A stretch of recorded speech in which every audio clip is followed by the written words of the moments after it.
নারী তুমি কতটা সুন্দর তার প্রমাণ কি তোমার রূপে, নাকি তোমার গুণে, নাকি তোমার দক্ষ ওই দুটি হাতে, যে দুটি হাত দিয়ে নিপুণভাবে সুন্দর করে তুমি সংসারটা করে চলেছ। হাসি মুখে অনেক অভাব আছে, অনেক অভিযোগ আছে, অনেক কষ্ট, অনেক বেদনা আছে, তবুও মুখে হাসি আর চোখে এক চোখ স্বপ্ন নিয়ে আগামী দিনের অপেক্ষা। আর এই সবটুকু দিয়েই আমার এই দিন আনা দিন খাওয়ার ছোট্ট পরিবারটা আমি এইভাবেই পরিচালনা করে থাকি। নমস্কার বন্ধুরা, আমি অনু, হ্যাপি লাইফ উইথ অনুর আর একটা নতুন ব্লগে আপনাদের সকলকে জানাই অনেক অনেক স্বাগত।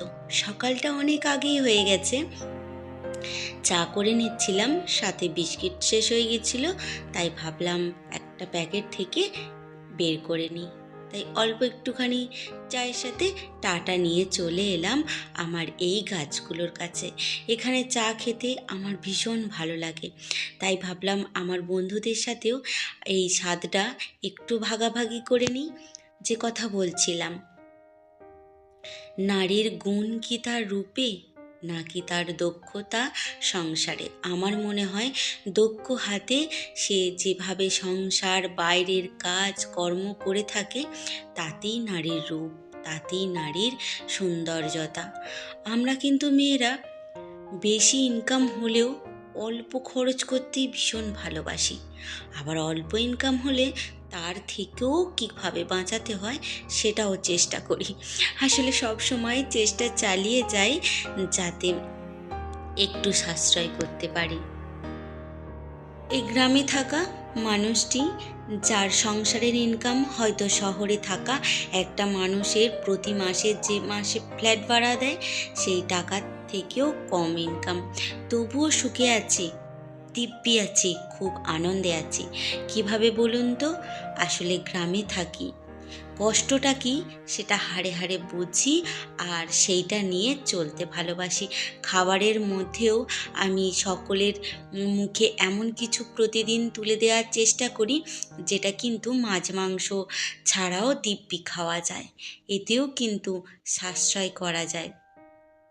প্রতিদিন আমাদের যে মাছ মাংস খেতেই হবে এটা কিন্তু না, সকলের সুস্বাস্থ্যের দিকে চিন্তা ভাবনা করে এমন কিছু রান্নাবান্না গুছিয়ে করা যায় যেটা মাছ মাংসর থেকেও বেশি ভালো লাগে এবং শরীরের দিক দিয়েও সকলের ভালো থাকে।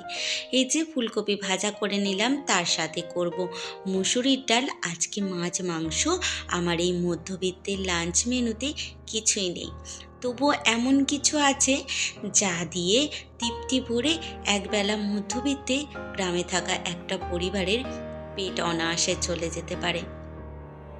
আসলে আমরা মেয়েরা বুদ্ধি করে যদি একটু চলি, প্রতিদিনের মাছ মাংসের খরচা থেকেও কিন্তু টাকা বাঁচিয়ে ফেলতে পারি। এই যে একটুখানি ডাল করে নিলাম, মুসুর ডাল সবাই জানেন এর উপকারিতা, আর তারপরে করে নেব লাউ শাক। আর লাউ শাকের উপকারিতা গুণাগুণ সম্পর্কে কাউকে হয়তো বলে দিতে হবে না। আর রইল বাকি মাছ মাংস, সেটা হয়তো এই খাবারের যে আজ মেনুটা করেছি তারই সমতুল্য হবে, কেননা এর মধ্যে সমস্ত পুষ্টিগুণ সমস্ত কিছুটাই রয়েছে যেটা মাছ মাংসের মধ্যেও থাকে। একটু সাশ্রয়, একটু বুদ্ধি আর একটুখানি সময় দিয়েই রান্নাটা করে নিচ্ছি, যাতে ওই যে খরচাটাও সাশ্রয়ে থাকে, আবার সবাইয়ের মন মতো রান্নাটাও হয়ে যায়। আসলে একটু গুছিয়ে যদি আমরা একটা দিন চলতে পারি অনেকটাই সেভ হয়। আর আজকালকার দিনে টাকা ছাড়া কিছু হয় না, টাকা ছাড়া বাঁচা যায় না, বাঁচতে গেলে সব থেকে প্রথম প্রয়োজন টাকা। তো যাই হোক, দুপুরে খাওয়া দাওয়া করে নিয়েছিলাম, মধ্যবিত্তের লাঞ্চ মেনুতে কী কী ছিল তাও দেখিয়েছিলাম। ছোট্ট একটা ভিডিও, বিকেলবেলা গাছে জল দিচ্ছি আর আপনাদের সঙ্গে সেই একইভাবে বকবক করে চলেছি। আর আমার এই বকবকানি যদি আপনাদের খুব ভালো লেগে থাকে তাহলে প্লিজ চ্যানেলটা সাবস্ক্রাইব করে আর একটা মিষ্টি কমেন্ট করে পাশে থাকবেন। অনেক নতুন বন্ধু এসেছেন, একটু ধৈর্য ধরুন, আর এই বন্ধুটিকে একটু সময় দিন, সবার কাছে পৌঁছে যাব, কথা দিলাম।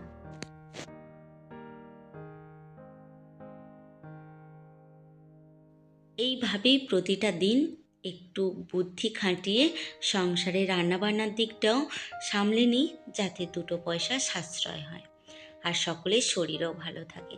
তাহলে কেমন লাগলো আমার এই আইডিয়াটা অবশ্যই কমেন্ট করে জানাবেন। তাহলে আজকের মতো আসি, দেখা হবে আবার। খুব ভালো থাকবেন, অনেক অনেক শুভকামনা রইল।